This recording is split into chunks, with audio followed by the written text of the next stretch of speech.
دوسری بات یہ کہ پکارا اس کو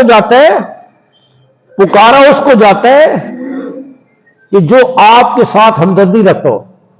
خدا نہ خواستہ آپ سڑک پہ چلتے ہوئے ہو، آپ کو کوئی ٹھوکر لگی، آپ گر گئے، ایکسیڈنٹ ہو گیا، زخمی ہو گئے، ایک آدمی اجنبی پاس سے گزر رہا ہے، ایک آپ کا پڑوسی یا دوست پاس سے گزر رہا ہے، تو اجنبی کو آواز دو گے یا دوست کو آواز دو گے؟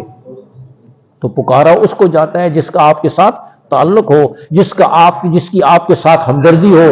تو اللہ کی ذات سے بڑھ کر کسی کے ساتھ کسی کی ہمدردی نہیں. آپ غور کریں، حضور اکرم صلی اللہ علیہ وسلم نے فرمایا، بخاری کی روایت ہے، اللہ فرماتے ہیں میں نے اپنی رحمت کے 100 حصے کیے. کتنے؟ 100 حصے کیے. 99 حصے میں نے اپنے پاس رکھے، ایک حصہ میں نے ساری مخلوق پر، صرف انسانوں پر نہیں، ساری مخلوق، حیوانات، چرند پرند، انسان، سب پر میں نے، جنات، سب پر میں نے ایک حصہ تقسیم کر دیا، رحمت کا ایک حصہ. 99 حصے میں نے اپنے پاس رکھے، رحمت کا ایک حصہ میں نے سب میں تقسیم کر دیا. اس رحمت کے ایک حصے کی وجہ سے والدین اپنی اولاد سے محبت رکھتے ہیں، ماں اپنے بچوں سے محبت رکھتی ہے، رشتہ دار آپس میں محبت رکھتے ہیں، جانور اپنے بچوں سے محبت رکھتے ہیں، اس رحمت کے ایک حصے کی وجہ سے.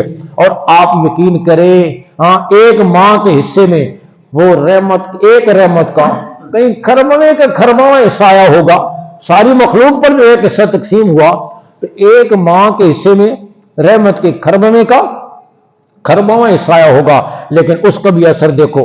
ہمارے ایک دوست، ان کے والد کا انتقال ہوا، اسلام آباد میں تعزیت کے لیے گیا، کہنے لگے ہمارے پڑوس میں ایک پاگل نوجوان نے اپنی ماں کو چھری ماری اور اس کی حالت نازک ہو گئی. تو ماں نے نزع کی حالت میں جو پولیس کو بیان دیا کہ بیٹے نے چھری نہیں ماری، میں نے خود ماری ہے، تاکہ میرے مرنے کے بعد میرے پاگل بیٹے کو بھی تکلیف نہ ہو. یہ ماں کی ممتا کے ہیرے اس رحمت کے کھربویں حصے کا کھربواں حصہ ہے. جب اس کا یہ اثر ہے تو پھر وہ رحمت کا چوتھا حصہ کتنا ہوگا، تیسرا حصہ کتنا ہوگا، آدھا حصہ کتنا ہوگا، ایک حصہ کتنا ہوگا. اور اللہ فرماتے کل قیامت کے دن اس رحمت کے ایک حصے کو 99 حصوں کے ساتھ ملا کر میں 100 حصوں کے ساتھ بندوں سے ملاقات کروں. تو پھر آپ اندازہ کرو اس کی محبت اور شفقت کا کیا ٹھکانہ. حدیث شریف میں آتے ہیں قارون نے موسیٰ علیہ السلام کی شان میں گستاخی کی.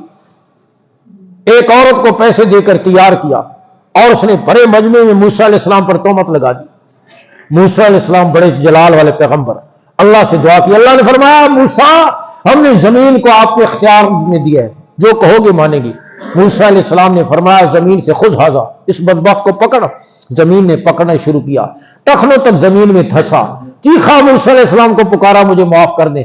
انہوں نے زمین سے فرمایا سے اور پکڑ، زمین نے اور پکڑا، گھٹنوں تک پھنسا. پھر چیخا موسیٰ علیہ السلام کو پکارا مجھے معاف کر دیں. انہوں نے زمین سے فرمایا سے اور پکڑ، زمین نے اور پکڑا، کمر تک پھنسا. پھر چیخا پکارا موسیٰ علیہ السلام نے فرمایا سے اور پکڑ، زمین نے اور پکڑا، سینے تک پھنسا. پھر پکارا موسیٰ علیہ السلام نے فرمایا اور پکڑ، زمین نے اور پکڑا اور مکمل طور پر زمین میں پھنس گیا.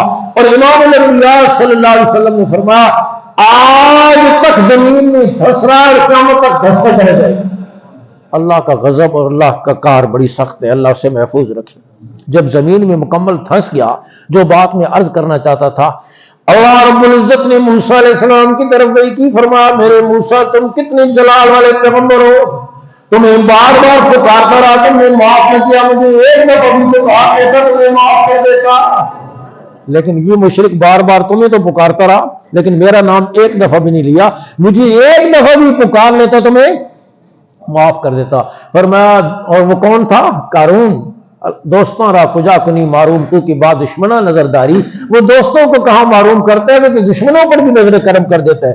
تو سب سے زیادہ مہربان بندوں پر کون ہے؟